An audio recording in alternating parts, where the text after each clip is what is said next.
আসসালামু আলাইকুম। অবিরাম বাংলা সংবাদে সবাইকে স্বাগত জানাচ্ছি তানজিনা পৃথা। শুরুতে ইউপি সংবাদ শিরোনাম এবং শ্রদ্ধা ভালোবাসায় ভাষা শহীদদের স্মরণ। কেন্দ্রীয় শহীদ মিনারে সর্বস্তরের মানুষের ঢল। প্রথম প্রহরে শ্রদ্ধা জানালেন রাষ্ট্রপতি ও প্রধানমন্ত্রী। শ্রদ্ধা ও ভালোবাসায় জাতি স্মরণ করছে অমর ২১শে ও আন্তর্জাতিক মাতৃভাষা দিবস। ভোর হতে কেন্দ্রীয় শহীদ মিনারে ঢল নামে সর্বস্তরের মানুষের। বিভিন্ন সামাজিক, সাংস্কৃতিক, রাজনৈতিক সংগঠন ও শিক্ষা প্রতিষ্ঠানের পক্ষ থেকে মিছিল নিয়ে এসে শ্রদ্ধা জানানো হচ্ছে ৫২ ভাষা শহীদদের। পশ্চিমবঙ্গ লেখক সংঘের পক্ষ থেকে এসেছেন পশ্চিম বাংলা থেকে। এর বুকে তবু নদীর পিপাসা, গাঙে ও পিপাসা নিয়ে ৫২ যে যুব শোণিত, দ্রাবিড় বদ্বীপ জুড়ে হয়ে গেল মানবিক নদী। তাদের পলিতে দেখো গড়ে ওঠে অনার্য স্বদেশ। অনন্ত ঝর্ণার মতো বুকে তার সবুজ মানুষ। নদীর শব্দের সাথে জেগে থাকে মানুষের প্রিয় মাতৃভাষা। মাতৃভাষা ২১শের প্রথম প্রহরে কেন্দ্রীয় শহীদ মিনারে ফুল দিয়ে শ্রদ্ধা জানান রাষ্ট্রপতি আব্দুল হামিদ ও প্রধানমন্ত্রী শেখ হাসিনা। শ্রদ্ধা জানিয়েছেন দেশীয় ও আন্তর্জাতিক গুরুত্বপূর্ণ ব্যক্তিবর্গ। আরও জানাচ্ছেন নিয়াজ জামান সজীব।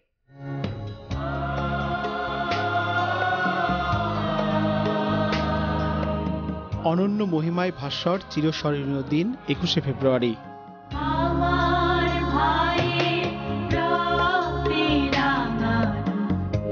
রেওয়াজ মেনে রাত ১২টা ১ মিনিটে কেন্দ্রীয় শহীদ মিনারে ফুল দিয়ে ভাষা শহীদদের প্রতি শ্রদ্ধা জানান রাষ্ট্রপতি আব্দুল হামিদ ও প্রধানমন্ত্রী শেখ হাসিনা। শ্রদ্ধাভরে তারা স্মরণ করেন ভাষার জন্য প্রাণ বিলিয়ে দেয়া জাতির বীর সন্তানদের।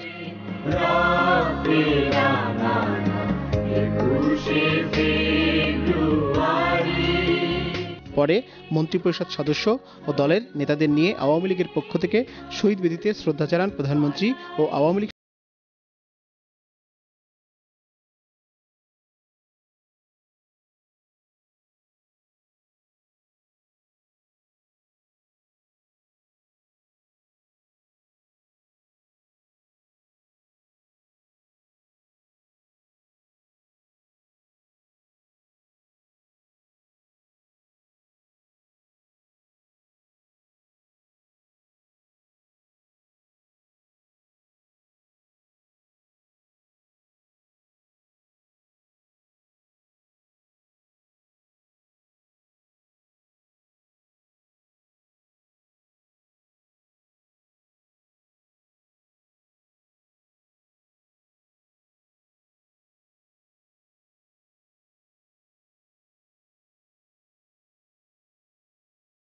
মানে মাথা নত না করা।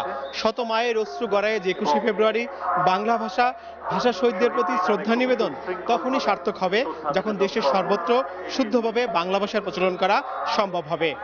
নিয়াজ জামান সজীব, এটিএন বাংলা, ঢাকা। ২১শের প্রথম প্রহর থেকে সারা দেশে ভাষা শহীদদের প্রতি শ্রদ্ধা জানাচ্ছেন সর্বস্তরের মানুষ।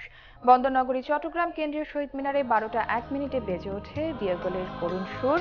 শহীদ বেদিতে শ্রদ্ধা জানান সিটি মেয়র আজম নাসিরউদ্দিন, আওয়ামী লীগের পক্ষে দলের প্রেসিডিয়াম সদস্য ইঞ্জিনিয়ার মোশাররফ হোসেন, সংসদ সদস্য এবিএম ফজলে করিম চৌধুরী সহ বিভিন্ন রাজনৈতিক দল ও সংগঠন। এছাড়াও শ্রদ্ধা জানানো হয় প্রশাসনের পক্ষ থেকে। এরপর শ্রদ্ধা জানাতে সর্বস্তরের মানুষের ঢল নামে সেখানে। বরিশাল কেন্দ্রীয় শহীদ মিনারে রাত ১২টা ১ মিনিটে শ্রদ্ধা নিবেদন করেন বরিশালের সংসদ সদস্যরা। বরিশাল সিটি কর্পোরেশনের মেয়র সেরনিয়াবাদ সাদিক আব্দুল্লাহ, বরিশালের বিভাগীয় ও জেলা প্রশাসন, পুলিশ প্রশাসন সহ সব রাজনৈতিক দলের নেতাকর্মীরা লেখক সংঘের পক্ষ থেকে এসেছেন পশ্চিম বাংলা থেকে। এর বুকে তবু নদীর পিপাসা, গাঙে ও পিপাসা নিয়ে ৫২ যে যুব শোণিত, দ্রাবিড় বদ্বীপ জুড়ে হয়ে গেল মানবিক নদী। এদিকে হাজারো মানুষের ঢল নামে খুলনার শহীদ হাদিস পার্কে কেন্দ্রীয় শহীদ মিনারে ভাষার জন্য প্রাণ দেওয়া সৈনিকদের প্রতি শ্রদ্ধা জানান তারা। ২১শের প্রথম প্রহরে শহীদ বেদিতে মুক্তিযোদ্ধাদের শ্রদ্ধাঞ্জলির মধ্য দিয়ে শুরু হয় আনুষ্ঠানিকতা। পরে একে একে শ্রদ্ধা জানায় খুলনা সিটি কর্পোরেশন, আওয়ামী লীগ সহ বিভিন্ন রাজনৈতিক, সামাজিক ও সাংস্কৃতিক সংগঠন ও খুলনা প্রেস ক্লাব। এছাড়া সিলেট, রংপুর, ময়মনসিংহ, বান্দরবান, কুষ্টিয়া, মাদারীপুর, শেরপুর সহ বিভিন্ন জেলায় শ্রদ্ধার সাথে পালিত হচ্ছে শহীদ দিবস।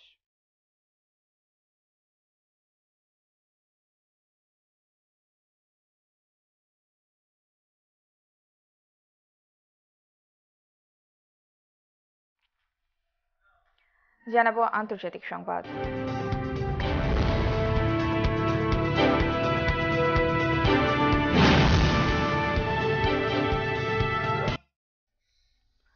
তড়িঘড়ি করে সৌদি আরবের কাছে স্পর্শকাতর পরমাণু শক্তি প্রযুক্তি হস্তান্তর করছে হোয়াইট হাউস। মার্কিন পার্লামেন্টের নতুন প্রতিবেদনে এই তথ্য উঠে এসেছে। ডোনাল্ড ট্রাম্প প্রশাসন সৌদি আরবে পরমাণু চুল্লি গড়ে তুলছে কিনা তা খতিয়ে দেখতে এরই মধ্যে তদন্ত শুরু করেছে ডেমোক্র্যাটদের নেতৃত্বে কংগ্রেসের একটি কমিটি। জানা গেছে, স্পর্শকাতর প্রযুক্তির হস্তান্তর প্রক্রিয়া চলমান রয়েছে। এর আগে গত 12 ফেব্রুয়ারি হোয়াইট হাউসে ট্রাম্পের সাথে দেখা করেন পরমাণু সমৃদ্ধিকরণ কর্মকর্তারা। সৌদি আরব সহ মধ্যপ্রাচ্যের বিভিন্ন দেশে পরমাণু কেন্দ্র স্থাপনের ব্যাপারে আলোচনা করেন তারা। তবে ট্রাম্প প্রশাসনের এই প্রক্রিয়ায় মধ্যপ্রাচ্য আবারও অস্থিতিশীল হয়ে উঠতে পারে বলে আশঙ্কা করছেন বিশ্লেষকরা।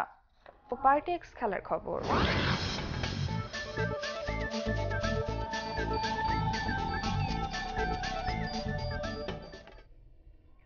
ইউভেন্টাসকে 2-0 গোলে উয়েফা চ্যাম্পিয়ন্স লিগের কোয়ার্টার ফাইনালের পথে এগিয়ে দিল অ্যাটলেটিকো মাদ্রিদ। তাতে ক্রিস্টিয়ানো রোনালদোর মাদ্রিদে ফেরার দিনটা তিক্ততাই নিয়ে কাটল।